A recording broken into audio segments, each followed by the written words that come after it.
Buenos días a todos. Hoy es un día de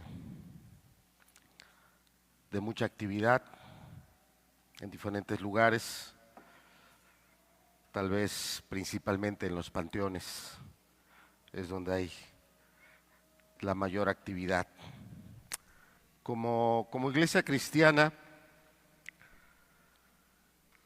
no tenemos ningún problema con que hermanos, familias puedan ir al panteón, llevar flores, rendir un reconocimiento a seres queridos y amados que no porque ya partieron, lo que Dios a través de ellos nos bendijo, nos amó, nos conformó, ha pasado, sigue de manera permanente en nosotros. Pero claro, estos días tienen mucha relación con costumbres que no tienen que ver con el cristianismo, que tienen que ver más bien con otro tipo de prácticas. Y con eso, sí, como cristianos, pues no tenemos una comunión. Pero decimos como iglesia creyente, no tenemos o no tomamos a mal si los hermanos, familia quiere ir a los panteones, llevar flores sin ningún problema. Ya las cuestiones de los altares y todo lo que se hace, como le digo, que tiene que ver con otras cosas, es motivo de un análisis y de una, de verdad, humildad ante la palabra de Dios y someternos a los principios que la palabra de Dios nos enseña. Reitero que nos da gusto que nos acompañen. Hay varias sillas vacías, pero se entiende. Algunas personas, familias salen aprovechando también esta oportunidad que dan estos días. Estamos en una secuencia de predicaciones de este libro, escrito por A.W. Tozer, que se llama Diseñados para Adorar. Es una secuencia temática de predicaciones. Y hoy nos toca estar analizando, entendiendo los elementos que debe de tener una adoración para que esa adoración en verdad esté yendo a quien es el destinatario, que es Dios. Todo lo que cantamos, todo lo que aplaudimos, los diferentes instrumentos, ritmos, voces que se usan, no son para nosotros. No son para que usted, un servidor o alguien más lo escuche, esté contento y aplaude y diga, ¡ay, qué buenas voces! ¡Ay, qué bien lo hicieron! No. El único auditorio de la adoración de esta manera y todo lo que hacemos en todas nuestras acciones desde que nos levantamos hasta que dormimos, el único auditorio es Dios. A quien le tiene que agradar es a Él. Únicamente, y lo hacemos de manera congregacional. Hoy vamos a estar entonces, si nos pones la diapositiva, hijita, analizando una palabra que viene del latín, el mysterium tremendum. Ahorita la vamos a explicar. Y viene ahí una frase de este autor, de A.W. Tozer, en este capítulo que hoy estamos compartiendo o vamos a compartir, que tiene que ver con los elementos de la adoración, donde dice, hemos perdido el sentido de la majestad divina. Nos acercamos a Dios como si Dios fuese igual a nosotros.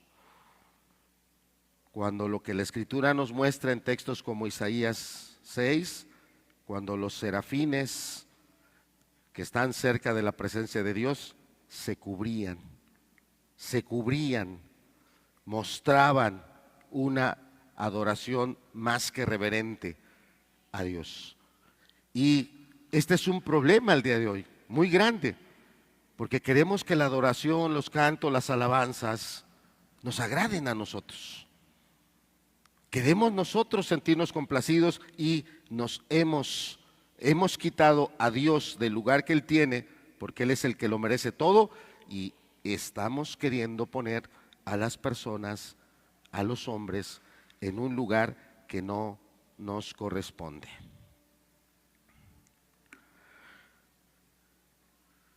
Adoración significa, o no es que signifique, pero una definición que podemos dar o explicación de la adoración es sentir con el corazón y expresar de manera adecuada una sensación, lo que nuestro corazón está sintiendo, expresarlo de manera adecuada, humilde, deliciosa, acompañar con instrumentos, voces, es algo delicioso, que expresan un asombro, una admiración.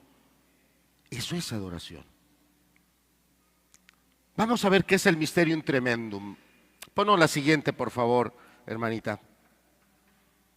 Como decía, esta palabra viene del latín, es una palabra latina, que lo que significa es el misterio que causa temblor. Ese es el Mysterium Tremendum. Es un misterio que causa un temblor, un estremecimiento. Es la reacción profunda del alma cuando se enfrenta al Dios santo y trascendente. Dios es santo y es trascendente. Ese momento es en el que el hombre reconoce su pequeñez, su indignidad, su miseria, su pecado, y se asombra de manera absoluta ante la majestad divina. El Mysterium Tremendum es un término teológico, aunque también es un término filosófico. Pero hoy estamos en la iglesia y vamos a ver esto dentro del ámbito teológico. Siguiente, por favor, hija. Esta es bien importante. Fíjese, cuando perdemos el sentido del Mysterium Tremendum, no sé si se puede ajustar, a lo mejor se desconfiguró, pero no se alcanza a leer toda. ¿O tú la aumentaste, hijita? Nuestra adoración se vuelve trivial, se vuelve vacía, trivial. Cuando yo no tengo claridad a quién estoy adorando, a quién me estoy acercando, cuando yo quito a Dios del lugar que Él es el único que debe tener como centro de la adoración, lo quito a Él y pongo mis sentimientos, mis emociones, mis gustos, mis agrados, pongo a la persona, nuestra adoración se vuelve trivial. Por eso, en momentos como el que acabamos de vivir, puede haber personas que, aunque están escuchando a otros palmear, brincar, danzar,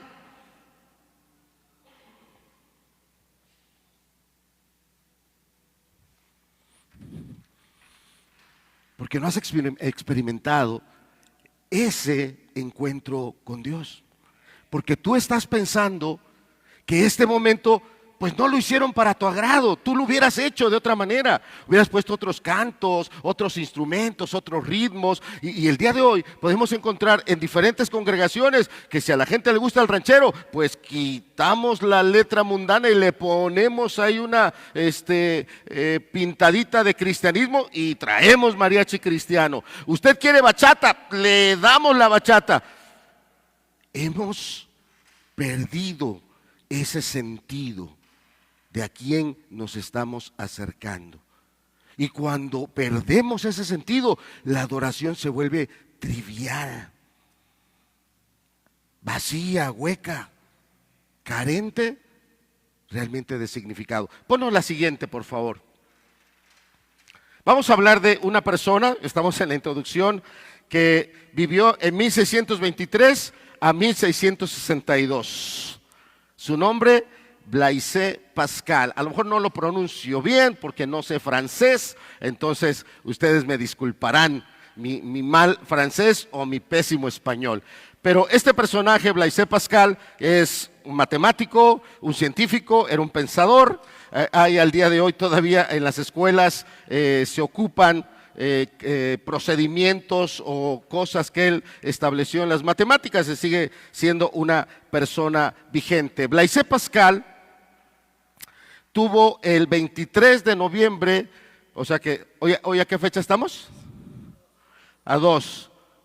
A ver si alguien saca su calculadora científica y nos ayuda a ver cuántos años han pasado del 23 de noviembre de 1654 al 2 de noviembre de 2025. ¿Cuántos años han pasado? Sé que son muchos números, así que espero el resultado con calma y paciencia. ¿Cómo cuántos? ¿Cuántos? Gracias, Jairo. Casi 400, más de 300. Bueno, si nos ponemos la siguiente, por favor, hija. Vamos a ver una experiencia que cambió la vida de Blaise Pascal. Vamos a ver esa experiencia del Mysterium Tremendum que él vivió en esa fecha de 1654, 23 de noviembre de 1954. Eran las 10 de la noche, o 10:30 de la noche, hasta las 12:30 AM, ya era de madrugada, 2 horas en las cuales este personaje, filósofo, matemático, científico, tuvo una experiencia muy intensa de la presencia de Dios, mientras estaba solo en su habitación allá en esa hermosa ciudad de París. Y lo digo por fe porque nunca he ido, pero algunos dicen que es muy hermosa, entonces lo creo. Él estaba ahí y tuvo esta experiencia. Esta experiencia fue tan profunda que Pascal, después de que él pasó esas 2 horas en ese momento de estar con Dios, tomó una hoja y empezó a escribirla, la experiencia que él acababa de vivir. Recuerda, no te estoy hablando de una persona dada a la ignorancia, una persona que era llevada a misticismos y hechos esotéricos. No, te estoy hablando de una persona joven sí, pero con un pensamiento muy desarrollado. De hecho, Blaise Pascal murió a la edad de 39 años. Si checas su fecha de nacimiento y fecha de muerte, no murió muy grande. Él durante muchos años padeció una enfermedad crónica y que fue la que finalmente ocasionó que él partiera, por decirlo así. Entonces, decía, era una persona dada al pensamiento. Ya a la edad de 19 años ya había escrito libros y ya los había publicado, y libros que eran respetados en el ámbito científico y académico. Entonces, cuando él pasa por estas 2 horas en este Mysterium Tremendum, él toma una hoja y escribe parte de esa experiencia. Después de que él escribió eso, tomó el material en el que él escribió, agarró un saco que él usaba mucho y ahí lo cosió. A donde quiera que él iba llevaba ese saco y tenía ese escrito. Nadie lo sabía. Cuando Blaise Pascal muere y que en algún momento estaban ahí acomodando sus cosas, alguien al estar acomodando ese blazer, ese saco que él ocupaba, se encontró que tenía ahí como un parche en el forro interno, y cuando lo quitaron se dieron cuenta que no era un parche, era un escrito de él. Y ese escrito era de ese momento que él vivió, de ese Mysterium Tremendum. Quiero leértelo. A ese escrito se le conoce como el memorial y dice lo siguiente: Dios de Abraham, Dios de Isaac, Dios de Jacob, no de los filósofos y de los entendidos, Dios de Jesucristo. Olvidar el mundo y todo lo que hay en él, excepto a Dios. Solo se le encuentra de las maneras que enseña el Evangelio. Padre justo, el mundo no te ha conocido, pero yo te he conocido. Gozo, gozo, lágrimas de gozo. Amén. Eso fue lo que le escribió. ¿Qué produjo ese Mysterium Tremendum? ¿Solo emociones? ¿Solo una experiencia increíble, extraordinaria? No.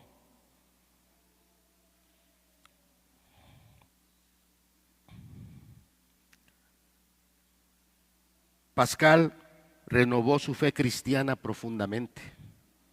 Se unió a un movimiento espiritual centrado en la gracia y la santidad de la vida, desde ese momento hasta el último día de su vida. Su relación con Dios se volvió íntima, apasionada y centrada en Cristo. Hay personas aquí, hermanos y hermanas, que saben de lo que les estoy hablando, que han vivido un momentum, un mysterium tremendum. Lo han vivido. Algunos lo tienen presente. El momento en que Dios vino y se les reveló. El momento en que Dios vino y los rescató, los salvó. Algunos tal vez fue en otro momento, un momento de una sanidad hacia su propia persona. Tal vez otros lo vieron hacia alguien más. O vieron otro obrar milagroso del Señor y quedaste realmente impresionado. Nuestra mente no lo alcanza a entender, porque decíamos hace un momento, ¿verdad?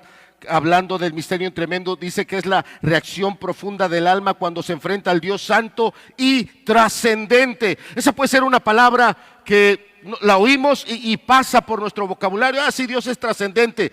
Pero tú sabes lo que es trascender o lo que es alguien que es trascendente. Decir que Dios es trascendente significa que está por encima, más allá y fuera de todo lo creado. No es parte del universo ni depende de él.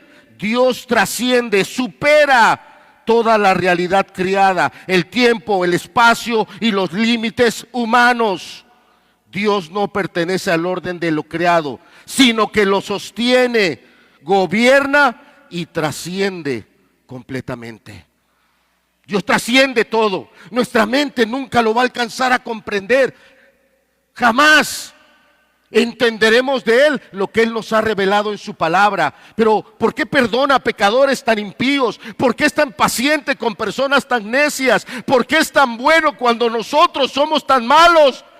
Trasciende, supera nuestra capacidad. Habrá aquí jóvenes o adultos sentados hoy que hace un momento abrieron sus labios y estaban cantando y tal vez ayer tus labios estaban maldiciendo. Tal vez ayer tus labios estaban ofendiendo a las personas que están junto a ti. O te estabas burlando de otra persona porque le sacaste provecho.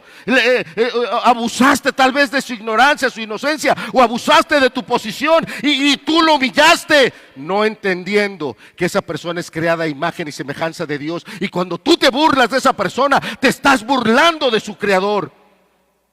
Nuestra mente no alcanza a entender cómo Dios es tan bueno, tan paciente, tan misericordioso.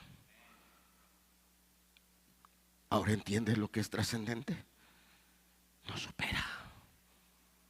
Nosotros somos tan limitados. Un día nacemos y un día morimos. Dios es eterno. Él estará por siempre. Por siempre. Hoy vamos a hablar de esto. Te he dado un día. Estuvieron tumbados en el suelo, no se podían levantar. Aquí hay hermanos, hermanas que han tenido ese momento en el que ese Dios que trasciende todo estuvo ahí perdonando, sanando, fortaleciendo, salvando. Pero hay personas aquí que no lo han experimentado porque no has querido, porque tu corazón está encaminado hacia otras cosas, pecados, maldades, dureza. Pero Dios quiere que tú escuches su palabra. Vamos a orar, vamos a ponernos de pie. Te invito.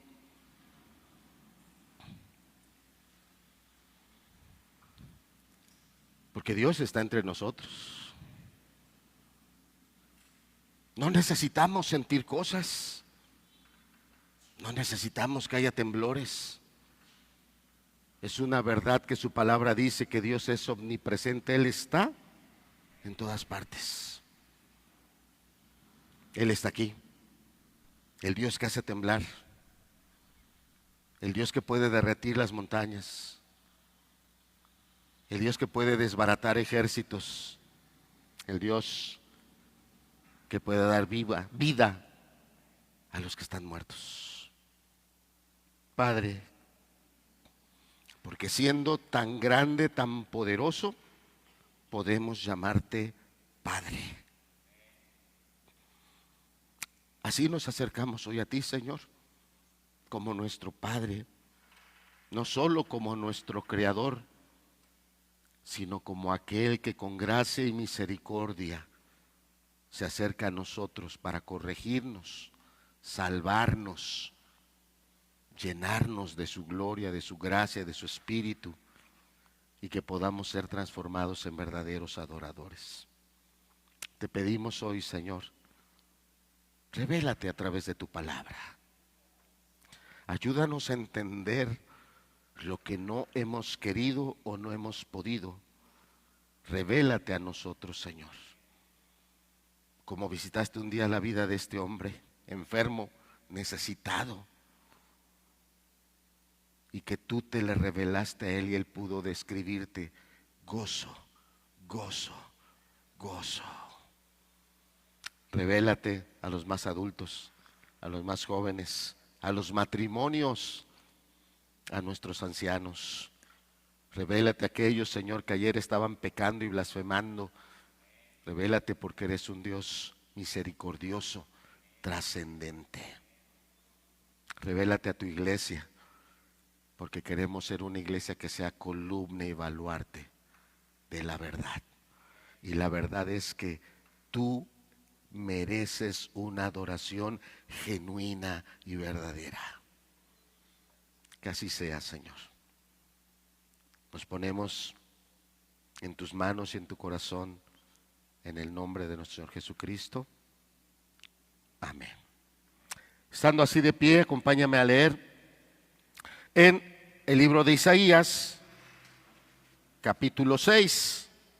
Vamos a ir viendo en la palabra esos momentos donde Dios,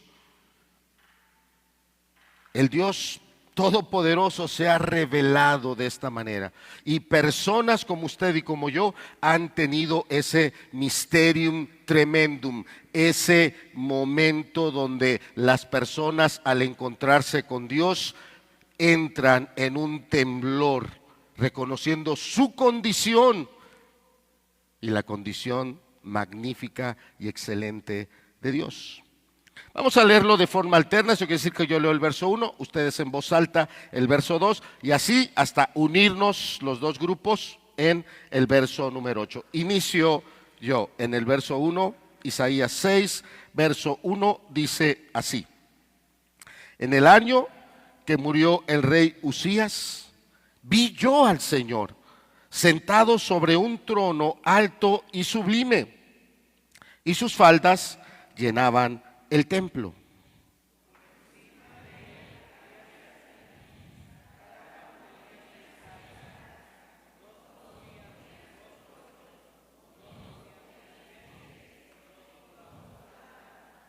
Y el uno al otro daba voces diciendo, es decir, entre ellos mismos, el uno al otro daba voces diciendo: Santo, Santo, Santo, Jehová de los ejércitos, toda la tierra está llena de su gloria.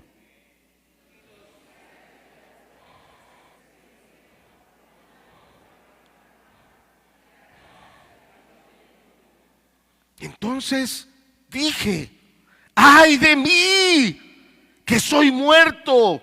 Porque siendo hombre inmundo de labios y habitando en medio de pueblo que tiene labios inmundos, han visto mis ojos al Rey, Jehová de los ejércitos.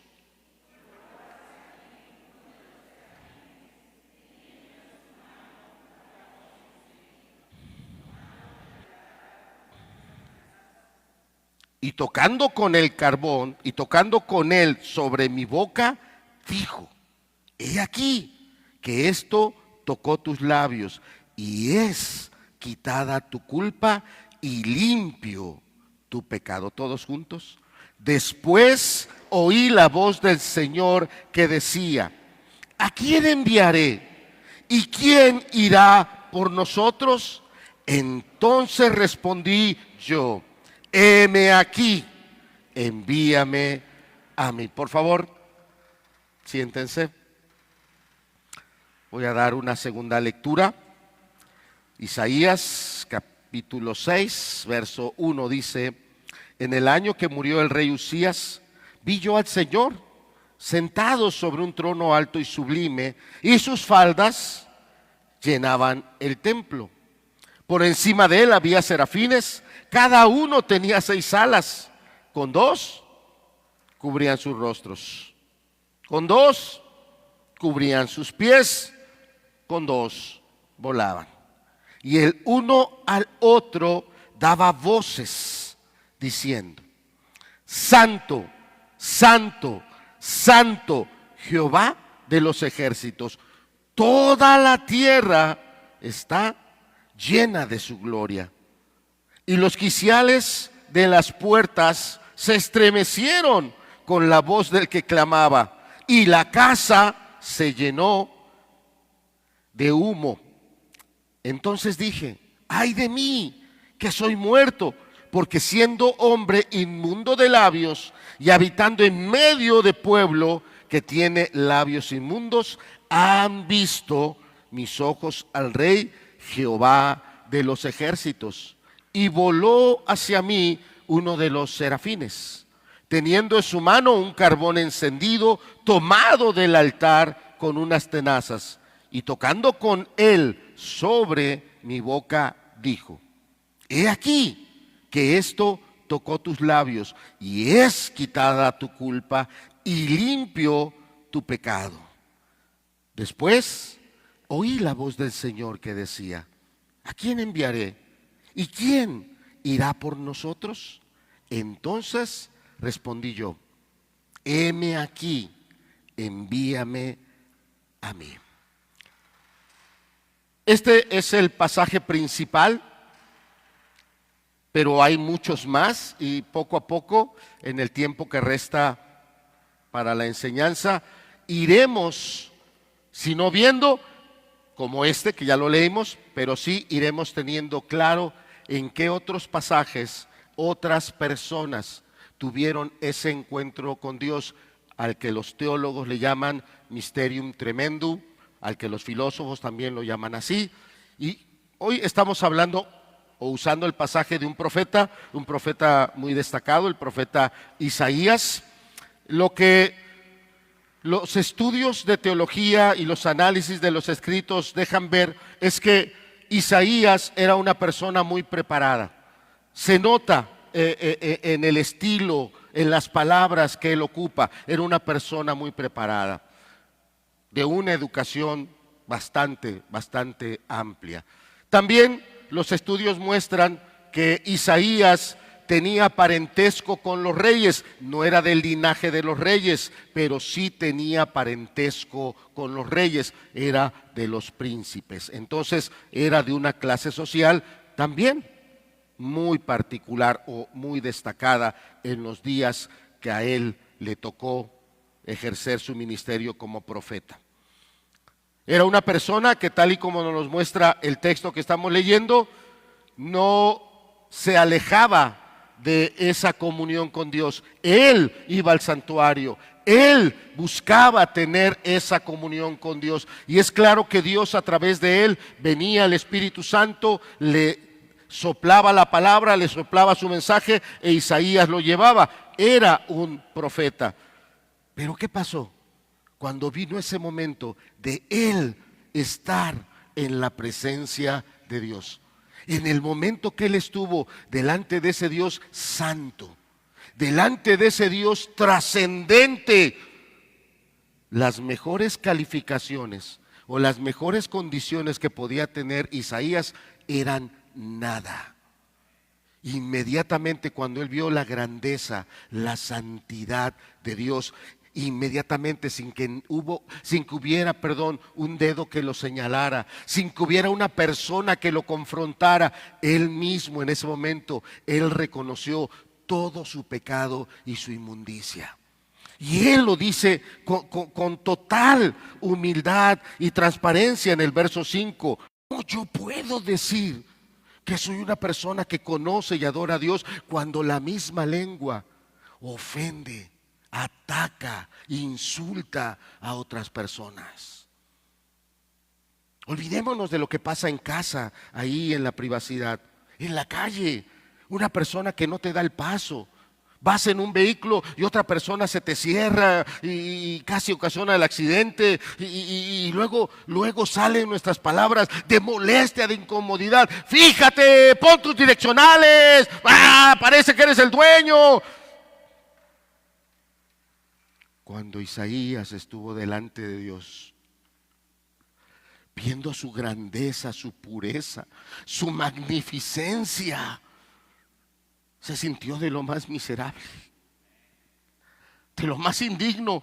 Él podría decir: yo no soy el adúltero, yo no soy el asesino, yo no soy el ladrón, yo no soy Y es que somos muy buenos para compararnos con otros, pero con otros que están abajo de nosotros. Nos comparamos para que las comparaciones nos favorezcan. Yo estoy mejor que ese está peor. Pero cuando miras lo que es de verdad la santidad, la pureza, la perfección, la miseria brota de inmediato. La podredumbre inmediatamente se refleja. ¿Te das cuenta que lo primero que Isaías no dijo: qué glorioso eres, Señor, qué magnífico? No. Lo primero que Isaías dijo: ¡ay, miserable! Soy de lo peor.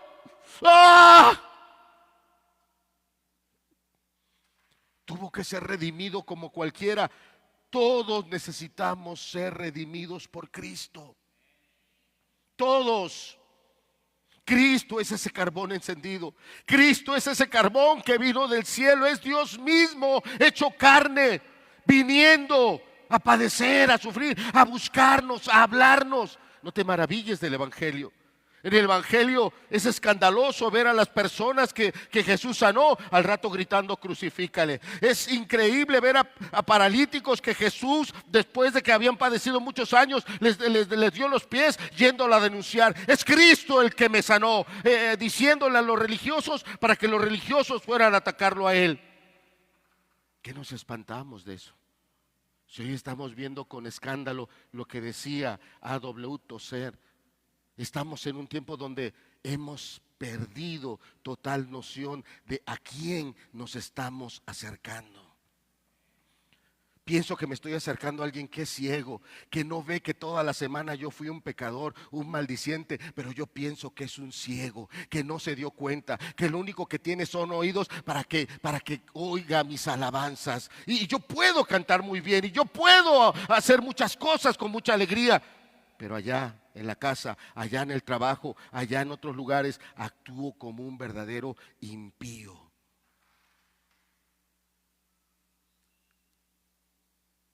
¿Qué elementos debe de tener la adoración genuina?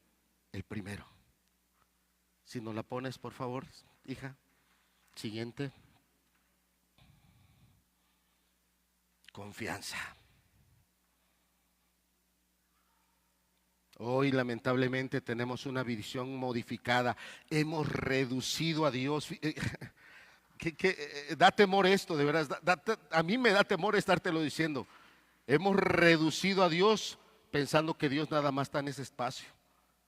Pensando que Dios lo único que ve es lo que aquí hacemos, cómo cantamos. Aquí sí soy bien respetuoso, le pongo el brazo para que mi esposa me agarre y voy caminando. Pero ya en casa no la amo, no le soy paciente, no la pastoreo, no la ayudo, la ataco con mis palabras. Puedan ser nuestros jóvenes muy arreglados, muy guapos, muy guapas, pero en casa no es esa la vestimenta que se pone. La vestimenta es de ingratitud, de exigencia, de abuso.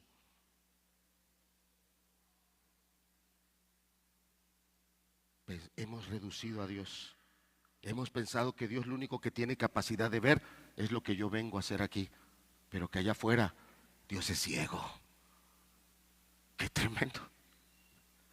Pienso que allá afuera Dios está manco. Él no puede hacer nada. He pensado que mi Dios no tiene ni pies, de aquí no se mueve. Fíjate lo que dice. Tenemos una visión modificada y reduccionista de Dios. Y eso provoca que mi adoración sea equivocada. Porque no solo lo adoro cuando canto, cuando palmeo, cuando toco, lo adoro mañana que me levanto, cómo me relaciono con Él, cómo realmente en base a los mandamientos que de Él entiendo, cómo me relaciono con esposo, esposa, familia, demás personas. Eso es adoración. ¿Cuántos de aquí pegaríamos el grito que pegó Isaías? ¡Fua! ¡Qué miserable soy! ¡Qué miserable!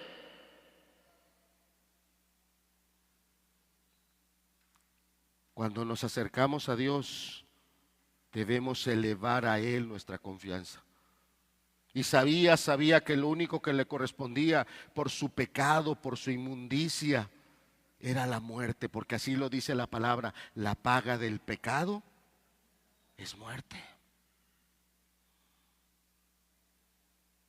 Y él sabía que le esperaba la muerte. Dios en su misericordia envió su mensajero que purificara al pecador. Dios en su misericordia envió a Cristo, su mensajero, a purificar nuestras vidas. Y siendo que toda su sangre ya fue derramada en la cruz, a lo mejor te ofende el siguiente ejemplo. Los que no me conocen, soy Alejandro Hernández, uno de los servidores, pastores, ancianos de la iglesia, de profesión veterinario, de estudios. Por eso mi siguiente ejemplo. Yo nunca he alcanzado a entender, hasta el día de hoy, porque a lo largo de toda mi vida ha habido siempre en casa perros, perritos, perrotes, como quieras llamarles. Y nunca he entendido por qué esos perros, cuando andan en la calle, cuando se encuentran el pellejo de otro animal muerto, se dan una revolcada a los perritos, se tallan por un lado, se tallan por el otro, levantan las patas. Pero qué revolcadas se dan. Pero has de ver cuando llegan a la casa. Yo no entiendo. Yo no lo entiendo. Pero a veces me hace pensar que nosotros las personas somos así. Hay pecados inmundos que dañan tu vida, dañan las vidas de las demás personas. Y nos damos cuenta de eso. Hay un momento en que nuestra conciencia nos dice que nuestro mal carácter, nuestros gritos, nuestras amarguras, nuestros celos, nuestros pleitos, nuestras malas palabras han venido a hacer problemas más grandes, han venido a levantar esos fuegos, tal y como nos lo decía Santiago, en el uso de la lengua. Y estando nosotros conscientes, parecemos ese animalito y vamos otra vuelta a revolcarnos, otra vuelta a abrir nuestra boca para insultar, para ofender, para herir, para lastimar, para señalar. Cuando Cristo ya fue enviado, el mensajero ya fue enviado para limpiarnos por completo. Y lejos de nosotros querer estar limpios, santos, puros, queremos irnos a revolcar a la inmundicia. Pedro decía, nos parecemos al perro que regresa otra vuelta a comer lo que había vomitado. Nos parecemos al cerdo, a ese animal que ya lo bañaron, ya le limpiaron, pero donde ve el estiércol, donde ve otra vuelta el excremento, va y se revuelca otra vuelta ahí. ¿Tienes la confianza para acercarte a Dios? ¿Tienes esa confianza para acercarte a ese Dios trascendente? Porque la palabra muestra cosas con claridad.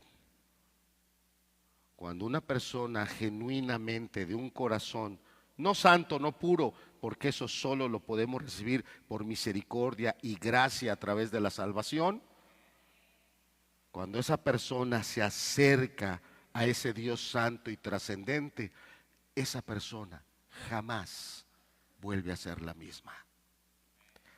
Esa persona jamás usará sus manos para el pecado, o si de verdad está teniendo esa comunión, jamás volverá a usar sus labios, sus pies, porque entiende que ahora ya no vive para sí misma, sino para ese Dios santo y trascendente. Primer característica de la verdadera adoración: acercarse con confianza. Qué hermoso lo que dice el texto en el libro de los Hebreos. Acerquémonos pues confiadamente al trono de la gracia. Acercándonos con confianza. Enséñanos a orar, Señor Jesús. Enséñanos tú a orar. Cuando oréis vosotros, no uséis de vanas repeticiones, sino cuando ustedes oréis, decid así: Padre nuestro. Confianza. ¿Tenemos esa confianza? Siguiente aspecto de la adoración. Siguiente, por favor, hermanita. Ya vimos que Isaías tuvo esa confianza, tuvo ese terror, tuvo esa claridad. Soy un impío, soy un pecador, pero Dios en su gracia, misericordia, y eso nunca lo vamos a entender. Por eso decimos que Dios es trascendente, supera nuestras capacidades, porque Dios perdona pecadores tan necios. Porque eso le agrada a Dios, nadie lo va a explicar. Nadie trasciende nuestras capacidades.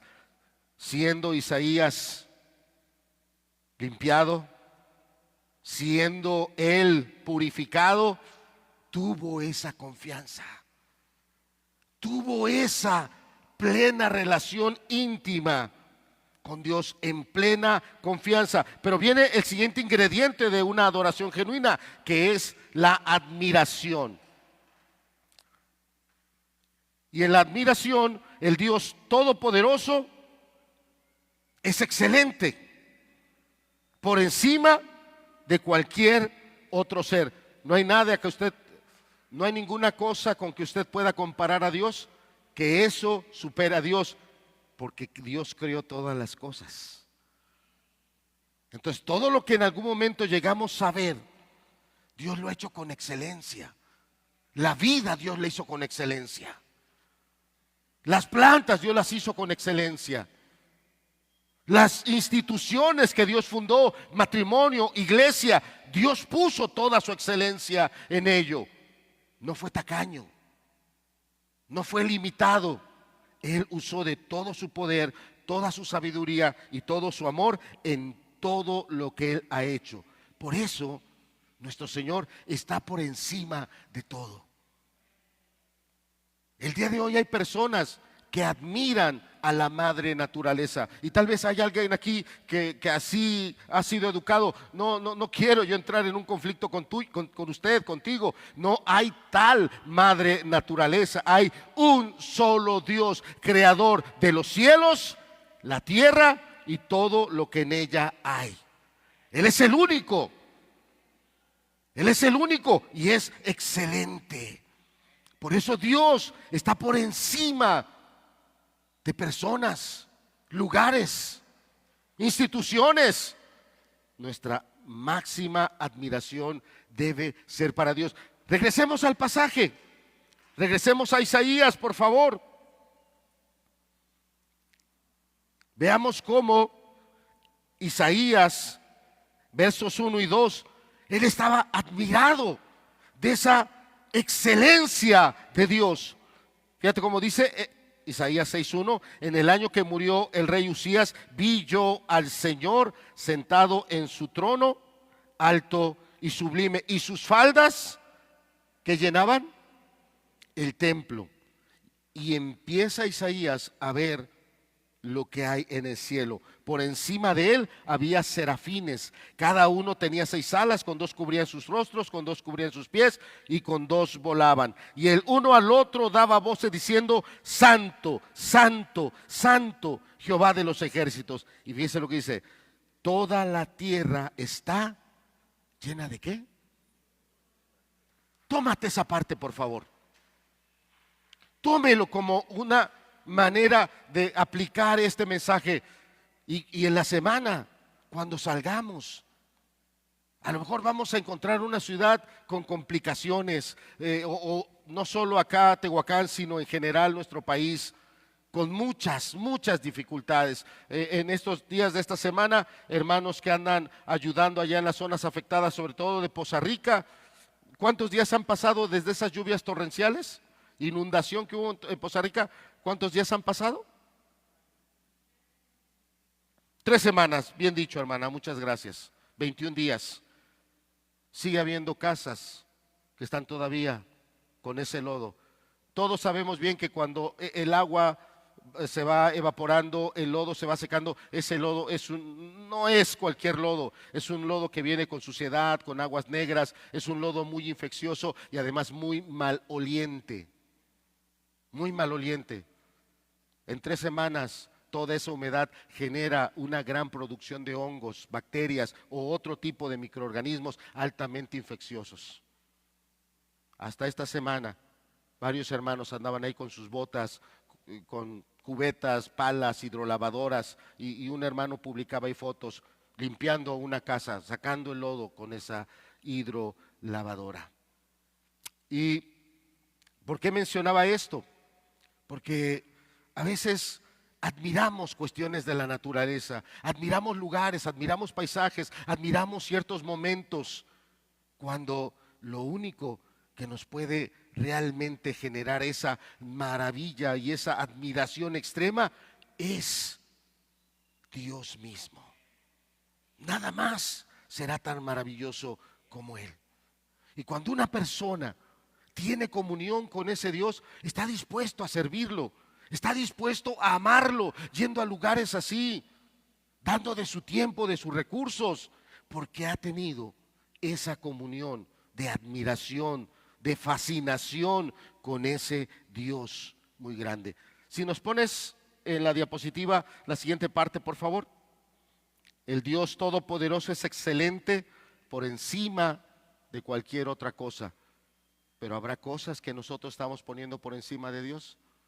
Yo siento más admiración por una persona, yo siento más admiración por mi trabajo, por mis propios triunfos, por las cosas que he logrado. Tú no puedes estarle dando a Dios una verdadera adoración cuando no has entendido la grandeza de Dios. La diferencia entre amor por gratitud. Y esto no es fácil poderlo explicar, predicar. Puede ser porque en muchas ocasiones yo mismo como pastor he animado a que como creyentes y como personas seamos agradecidos. Sin en cambio, en este capítulo, A.W. Tozer, el autor, hace un análisis que es muy escudriñador. Él dice que ese amor por admiración debe superar al amor por gratitud. ¡Wow! ¿Cómo? ¿Cómo que el amor por la admiración debe superar al amor por la gratitud? Es que en la palabra podemos ver a personas que Jesús vino, hizo un milagro en sus vidas y estaban muy agradecidas, estaban muy emocionadas, pero que fue un amor de corta duración, aunque había gratitud. Pero ¿cómo es el amor por admiración? ¿Qué día nos tocó hoy predicar? ¿Qué fecha es hoy? ¿Alguien me la puede decir?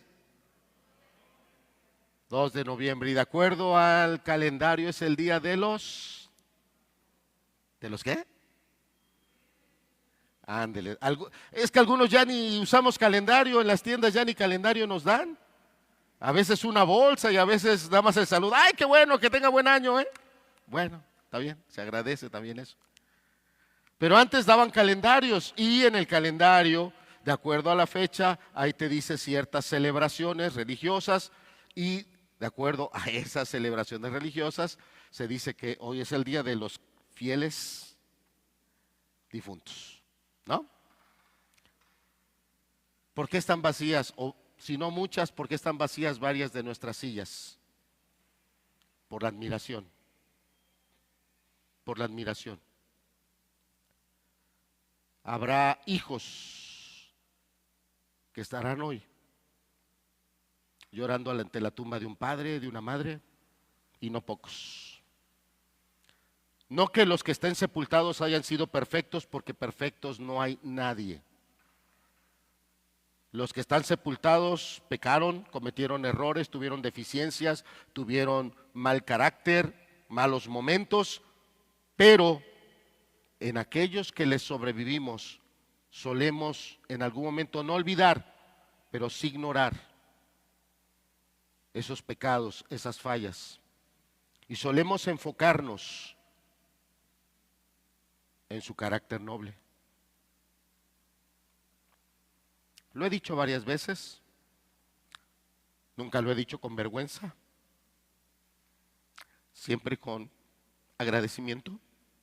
Mi padre fue mesero, no tuvo profesión, no tuvo un bachillerato, una licenciatura. Él fue mesero, servía las mesas,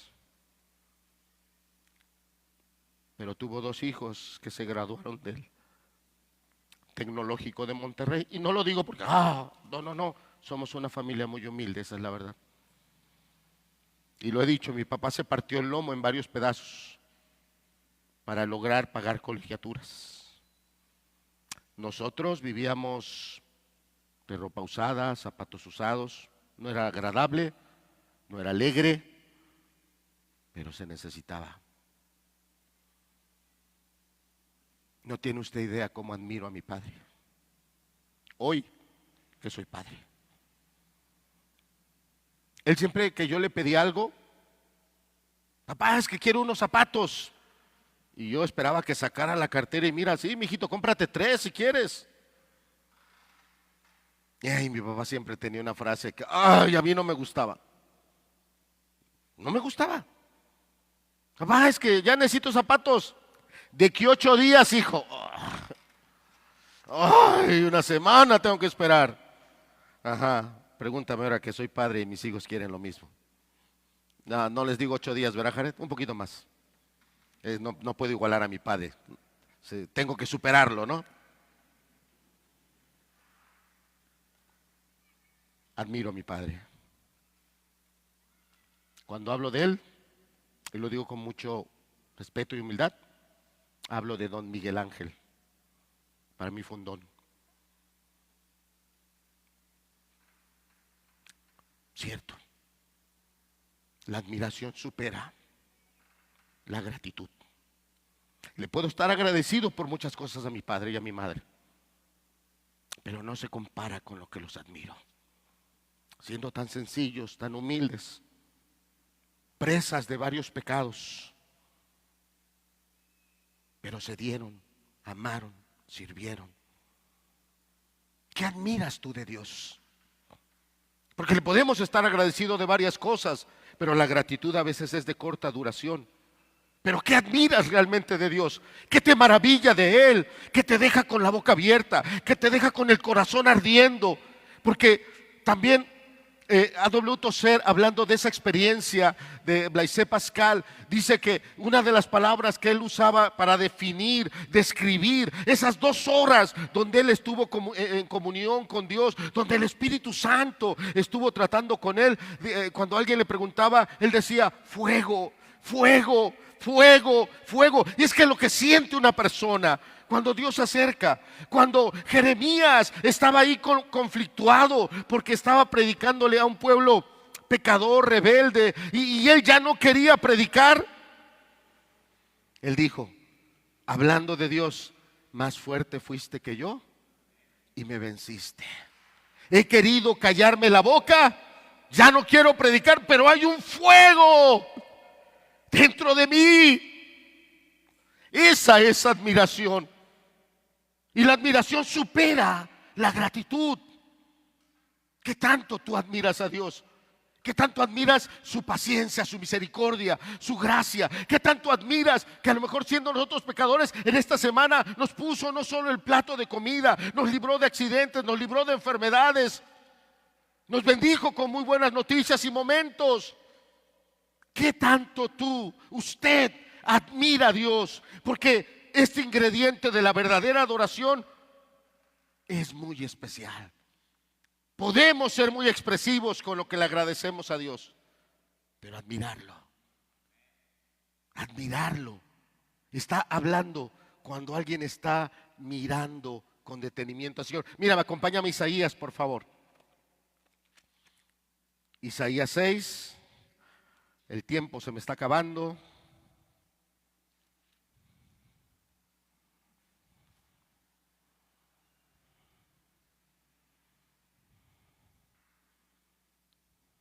Fíjate lo que dice el verso 1. En el año que murió el rey Usías, ¿qué dice? Vi yo al Señor.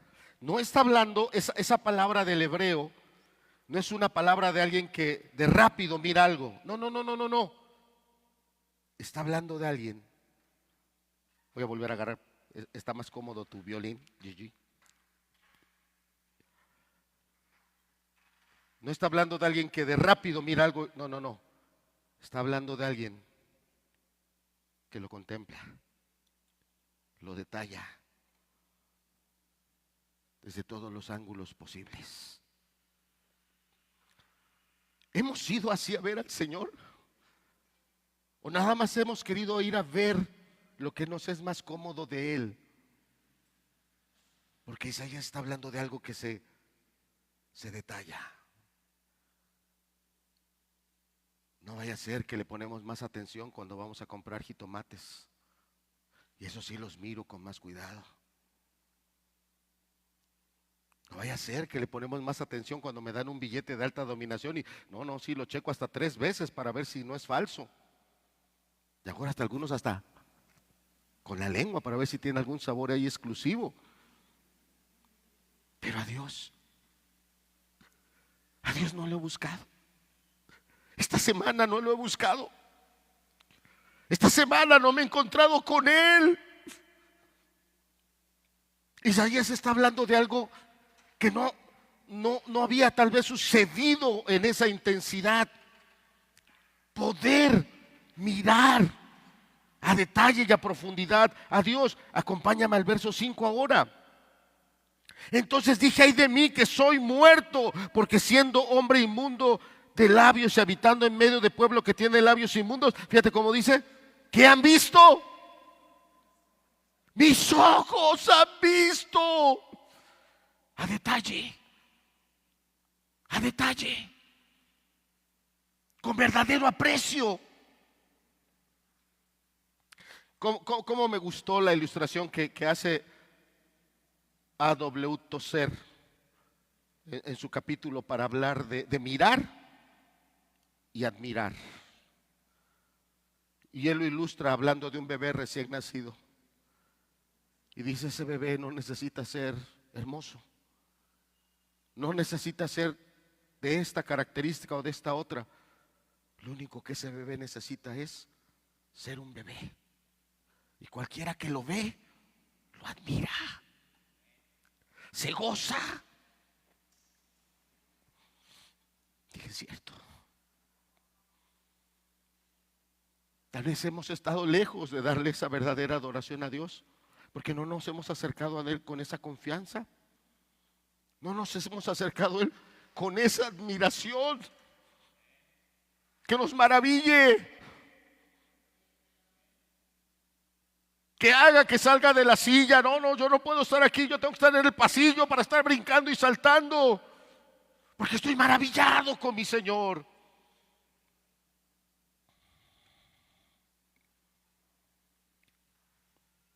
Siguiente, por favor. Llevamos 2, vamos con la tercera característica.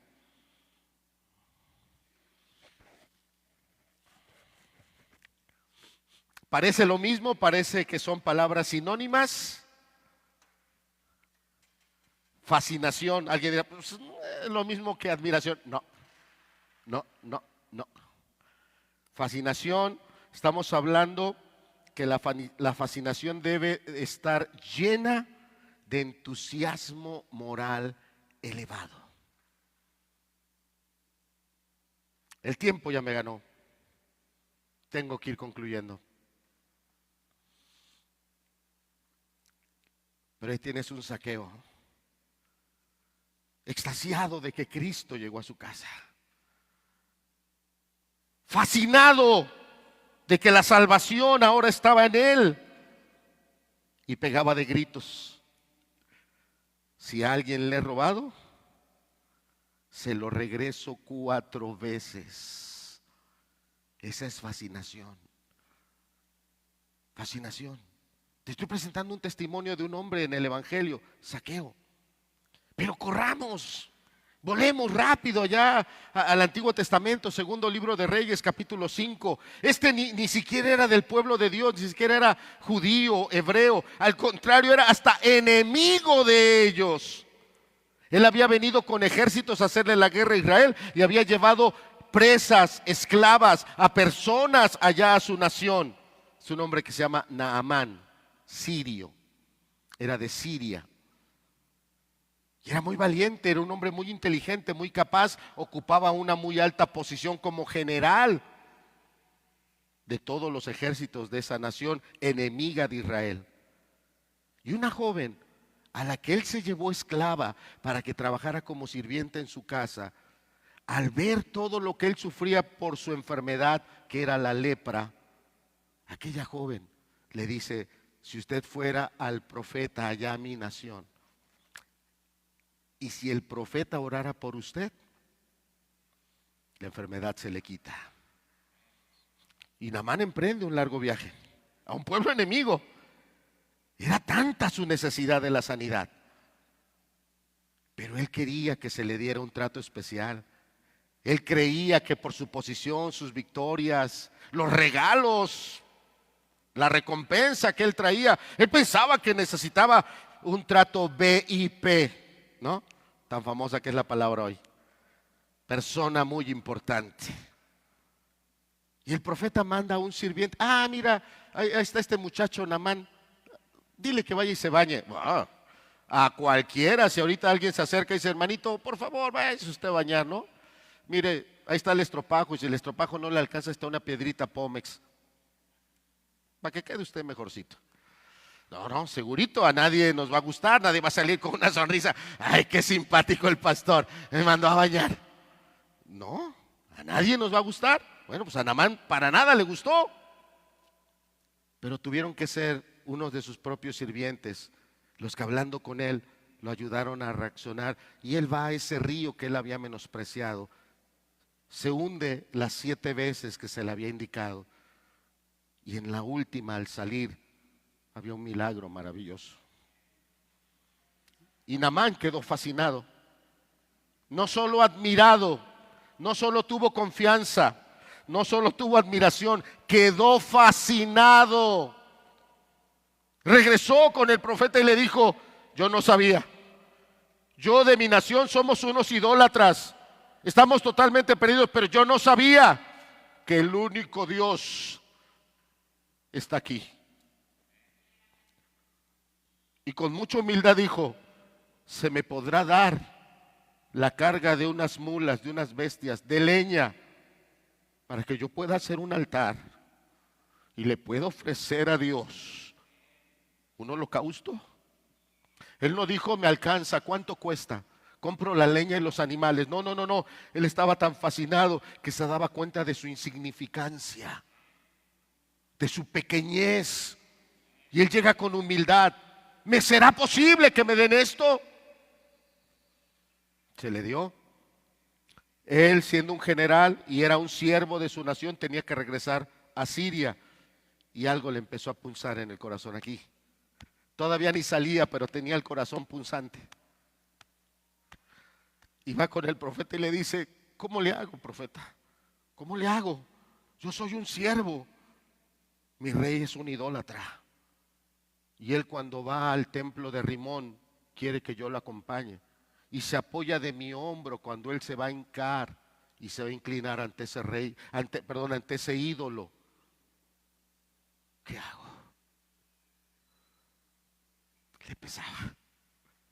Le pesaba saber que tenía que regresar y entrar a un templo falso, adorando un Dios falso, un ídolo de mentira. Todavía ni regresaba, pero su corazón ya le pesaba. ¿Sabes qué es la fascinación? Cuando tú tienes comunión con Dios y en su gracia Él te perdona, te da confianza para que tú te acerques a Él, pero ese Espíritu bendito que Él nos da, te da esa claridad para que tú puedas entender de qué pecados te tienes tú que apartar. Si antes ibas por una ruta, una vía de egoísmo, de mundanalidad, debes de dirigir tu dirección ahora para darle gloria a Dios, renunciando a esos otros caminos. Eso es fascinación. Ahí tienes un Naamán convirtiéndose al único Dios verdadero. Ahí tienes un Zaqueo. Pero ¿cuántos más podemos mencionar que tuvieron ese misterio tremendo? Naamán lo tuvo. Qué brutal habrá sido ese momento, salir del agua y tener la piel como la de un bebé. Así lo dice la Escritura. Ahí está Zaqueo, ahí está Pedro, aquel pecador rudo, aquel hombre del vulgo acostumbrado a las cosas rudas, sacando una red llena de peces y pegando el grito: Señor, apártate de mí, que soy un hombre pecador. Y oyendo esa voz divina diciéndole: ven en pos de mí, yo te haré pescador de hombres. Ahí tienes a otro viviendo eso, ese misterium tremendum. Ahí tienes a Pablo yendo en su camino lleno de ira, apresando gente, golpeándolos, ultrajándolos, y Cristo viniendo a su encuentro, y Pablo cayendo de la cabalgadura y volviéndose después un servidor de Dios. Misterium tremendo. No puede, tal vez sea una palabra rara para muchos de nosotros hoy, pero ¿cómo se puede, con qué palabra se puede describir que el Dios Todopoderoso, el Creador de todas las cosas, pueda acercarse tanto a un hombre para que esta persona se sienta amada, perdonada, animada a abrazarlo a Él como su Padre? ¿Cómo? Dime tú la palabra. Si la palabra mysterium tremendum no te gusta, dime tú la palabra. No la hay. No la hay. ¿Cómo? ¿Cómo? ¿Tienes tú esa confianza para acercarte a Dios? ¿Has pasado por ese momentum tremendum? ¿Ha surgido esa admiración? No por lo que Él te ha dado, sino por quién es Él, el Dios Todopoderoso. ¿Tienes esa fascinación, ese entusiasmo para salir y vivir una vida espiritual, una vida que dé frutos, si quieres, en lo moral, en lo laboral?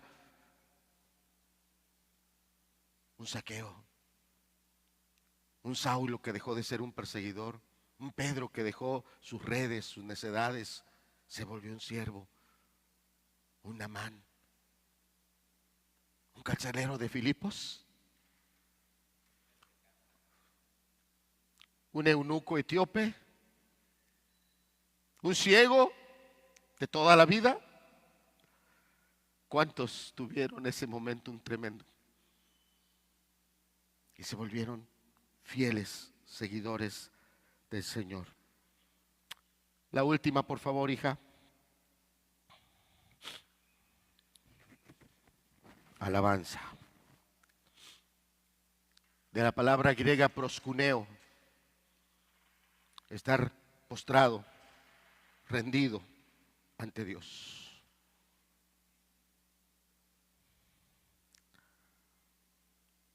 La consagración no es difícil para la persona que ha conocido al Señor. Una persona que de verdad ha tenido ese momento tremendo, no le es difícil consagrarse, darse totalmente a Dios. ¿Tú no lo has hecho? No has tenido ese momento. Tal vez Dios ha estado muy cerca, porque no todos los que tienen momentos tremendums se vuelven a Dios. No todos.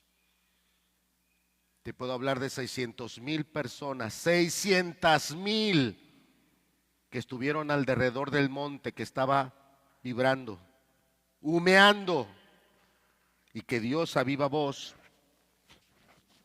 estaba hablando desde el cielo, y 600,000 personas no se volvieron fieles adoradores de Dios.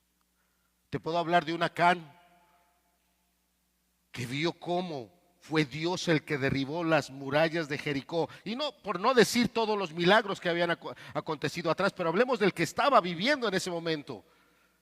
Acán vio cómo el poder de Dios derribó las murallas. Un momentum tremendum. Y no se volvió un adorador de Dios. Prefirió ir tras de su codicia. ¿Qué decirte de Judas, el que traicionó al Señor Jesucristo? No vivió un solo momentum tremendum, vivió varios y lo traicionó. Entonces, puede ser que algunos de los que están aquí sí han vivido un momentum tremendum, un momento de estar temblando ante la presencia de Dios, pero Dios no te va a obligar. Es tu decisión rendirte a Él. Esa es adoración, proscuneo. Me postro totalmente ante Él. Me gozo con saber y ver,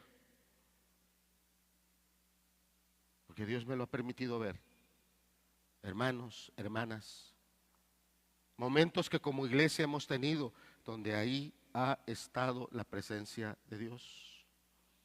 Me gozo en ello. Pero mi espíritu y mi corazón anhela más de eso. Más de eso. Porque nada menos que eso Él se merece. Personas, jóvenes, matrimonios, que verás se levanten a darle verdadera adoración. Si nos pones la última, por favor, hija. Vamos a terminar con la conclusión. ¿Se siente cansado? Vamos a ponernos tantito de pie, ¿le parece?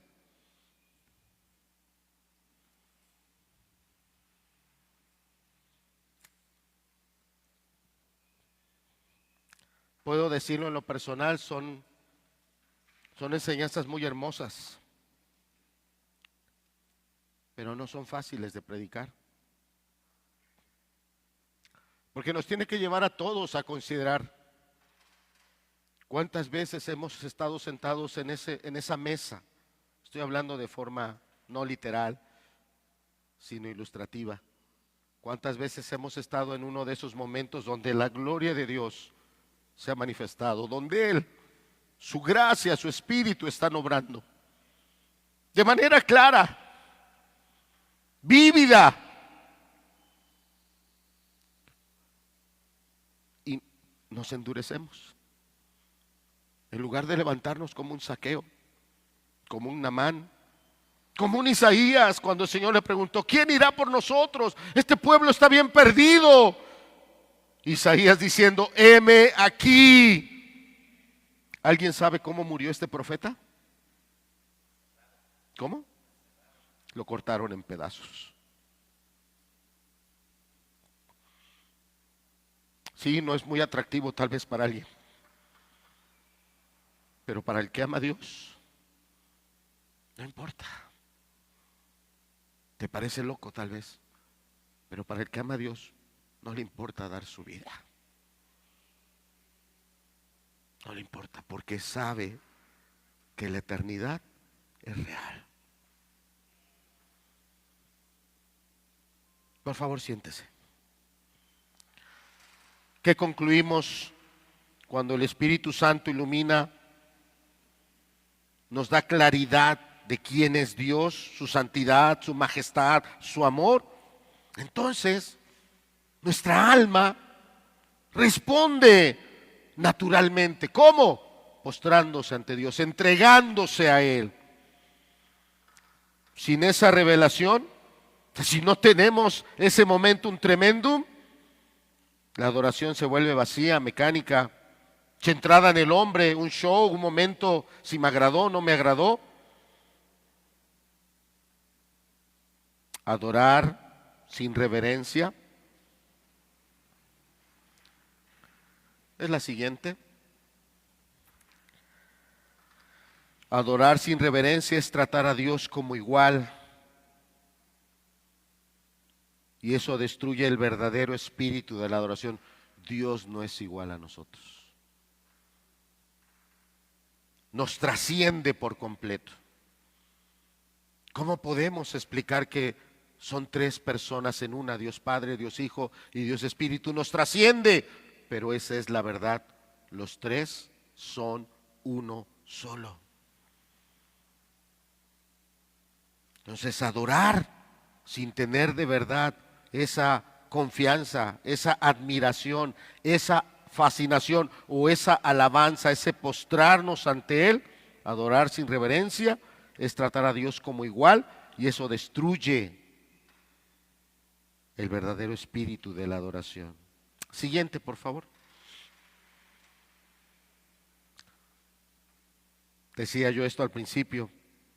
La adoración no busca impresionar a otros, no busca ser de nuestro agrado, voces, cantos, ritmos. No.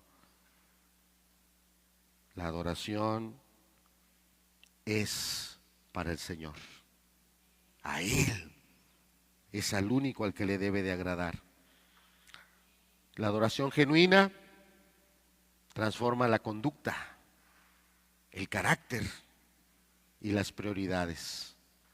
Probablemente Isaías tenía planes, pero cuando oyó la voz de Dios que dijo: ¿a quién enviaremos y quién irá por nosotros?, sus prioridades cambiaron. Moisés también tuvo un momentum tremendo, con toda claridad lo podemos ver. Sus prioridades y sus actividades cambiaron. Saulo tenía su itinerario de persecución, cambió la vida de Mateo, cambió la vida de todos los demás apóstoles, de ese carcelero de Filipos, que también tuvo su momentum tremendum. Cambiaron sus prioridades. Eso tiene que ver con la fascinación. Yo no puedo pensar que soy un adorador solo porque canto bien, solo porque soy muy rítmico, pero allá en casa, allá en el trabajo o allá en la escuela, soy un impío, soy un vulgar, soy un mundano. No. La adoración genuina transforma la conducta, el carácter y las prioridades. Y terminamos con esa pregunta. ¿Cuál es la prioridad de usted? ¿Volverse un verdadero adorador?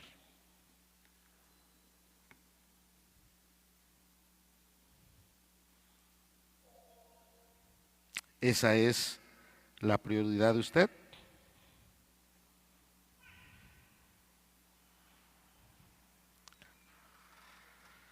Escucha lo siguiente. Quiero escuchar tu dulce voz, rompiendo el silencio en mi ser. Sé que me haría estremecer, me haría llorar o reír, y caería rendido ante ti. ¿Tiene que ver con lo que predicamos hoy? ¿O no? Se lo vuelvo a leer. Quiero escuchar tu dulce voz, rompiendo el silencio en mi ser. Sé que me haría estremecer, me haría llorar o reír, y caería rendido ante ti. ¿Sí tiene que ver? Bueno, es la letra del primer canto de alabanza con el que iniciaron los hermanos. Esto lo cantamos.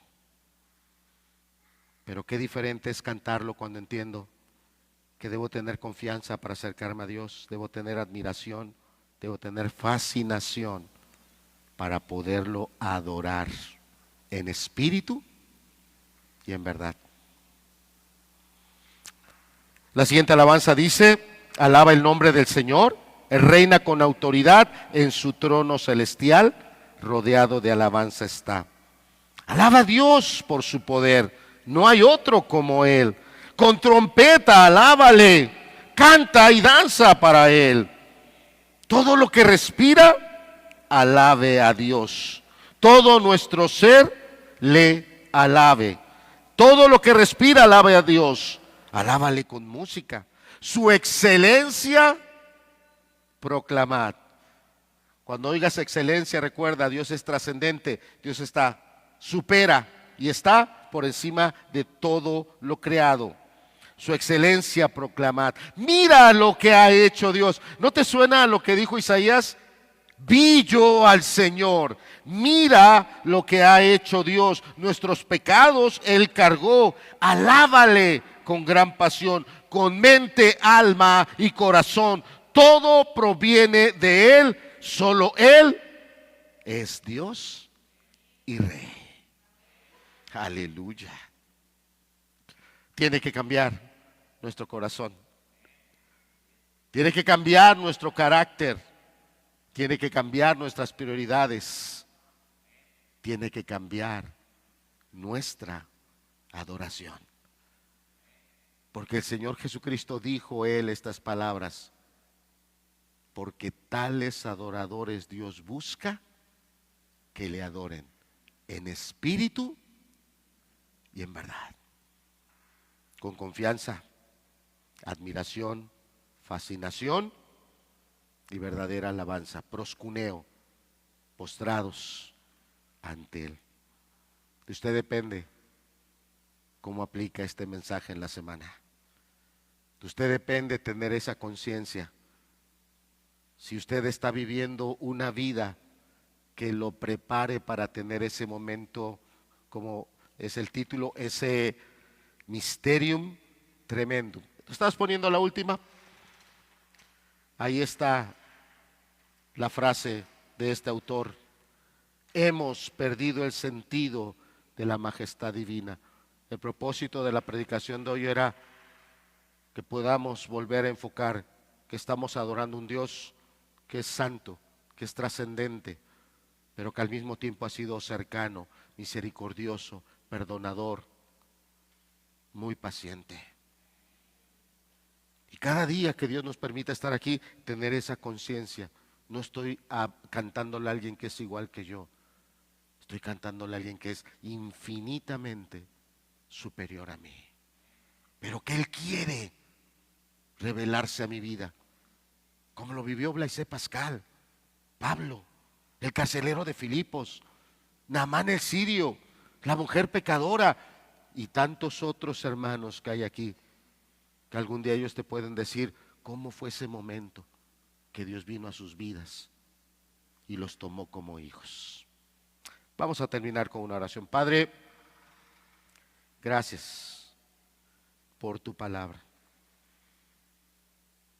Gracias por mostrarnos con claridad que no solo en los tiempos del Antiguo Testamento, o no solo allá, Señor, apenas pasada la Edad Media, 1600, el tiempo de Blaise Pascal, sino que también hoy tú te sigues revelando, tú te sigues manifestando a aquellos que tienen ese propósito, intención de encontrarse contigo.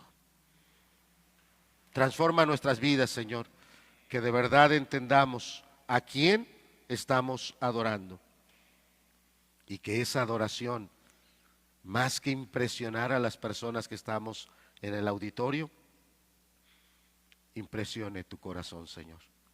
Te agrade a ti la verdadera adoración de aquellos que te adoran en espíritu y en verdad.